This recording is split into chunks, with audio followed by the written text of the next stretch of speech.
Bonjour et bienvenue dans ce nouveau podcast. Ça va faire des histoires. Je viendrai vous parler régulièrement de la vie de grands personnages historiques. Je suis Mila, j'ai 12 ans, je suis en 5e et je suis passionnée d'histoire. Aujourd'hui, on va parler d'une révolutionnaire et militante, journaliste, éditrice et bibliothécaire. Je parle bien sûr de roulement de tambour. Hubertine Auclair. Marie-Anne Hubertine Auclair est née le 10 avril 1848 à Saint-Piestre au Marat dans l'Allier. Elle est la 5e enfant d'une famille plutôt riche qui compte 7 enfants. Son père est fermier mais devient vite le maire de la commune. Sa mère, elle aide les filles mères. Oui, parce qu'à l'époque, les filles qui tombaient enceintes avant le mariage étaient rejetées par leur famille et se retrouvaient à la rue alors que bizarrement, les garçons pas du tout. Alors que pour faire un enfant, jusqu'à preuve du contraire, il faut être 2. Sa mère, c'est donc une sorte de militante, dont notre Bertine s'intéresse beaucoup au combat de sa mère. Placée dans une pension religieuse à 9 ans, elle est très croyante et envisage de devenir religieuse. Sauf qu'elle est recalée car on lui reproche d'être trop mystique. En gros, il lui reproche d'être trop croyante. Bon les gars, faut choisir votre camp. Après le décès de son père, Hubertine peut rentrer chez elle en 1864 pour rejoindre la maison de son oncle où réside aussi sa mère. Pas de bol, sa mère meurt 2 ans après. Du coup, rebelote, elle est placée par son frère dans un autre couvent. Sympa le frangin. Mais elle est rapidement renvoyée chez elle car elle est trop rebelle. C'est trop pour notre Hubertine. Alors, elle devient carrément contre l'église. On parle bien de la même fille qui voulait devenir religieuse. Elle est désormais libre et indépendante. Et elle est bien décidée à en profiter. Elle part à Paris en 1873. Elle a 25 ans.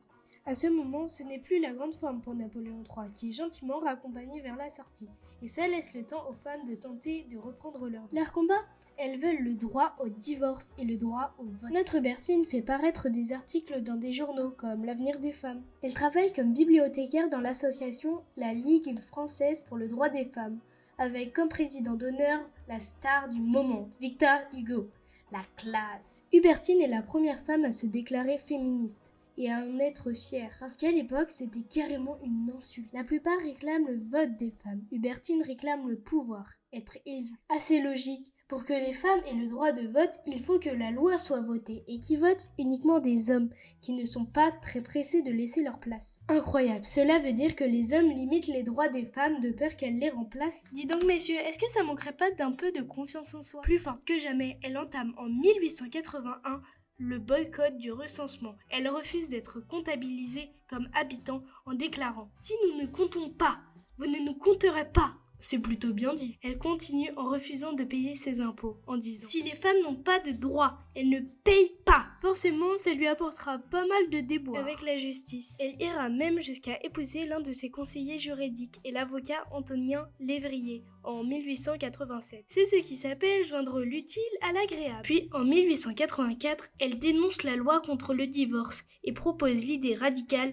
du contrat de mariage entre conjoints et séparation des biens. Dans une période où les femmes ont les mêmes droits que les enfants, c'est plutôt révolutionnaire. Elle réclame même la féminisation de certains mots. Et dire que plus de 140 ans plus tard, on est encore sur le même point. Puis en 1888, elle part en Algérie avec son compagnon qui est envoyé pour être nommé juge de paix. Sauf que son mari meurt. Mais elle reste pour faire une enquête pour observer les femmes de ce pays. Elle y remarque alors les problèmes de racisme et sexisme. En retournant en France, en 1892, elle décide de militer contre cette injustice. Elle en écrit même un livre, Femmes arabes en Algérie. Mais cet article n'obtient pas beaucoup de résultats. Elle est contrainte par manque d'argent de mettre un terme à son journal, La Citoyenne. Elle participera à quelques victoires, comme le droit aux femmes à avoir un salaire, en 1908. À 60 ans, elle continue son combat, mais après une candidature aux élections législatives, elle n'est pas élue. Elle meurt malheureusement le 8 avril 1914 à 65 ans, après avoir consacré sa vie aux droits des femmes. J'ai trouvé son histoire inspirante, car c'est avec des petites victoires comme celle-là que nous pouvons vivre librement aujourd'hui. Donc nous ne pouvons que lui dire merci. C'est là qu'on va conclure ce podcast. Merci de m'avoir écouté jusqu'au bout. On se retrouve dans un prochain épisode. Ça va faire des histoires. Enfin, si vous le voulez bien. Bisous.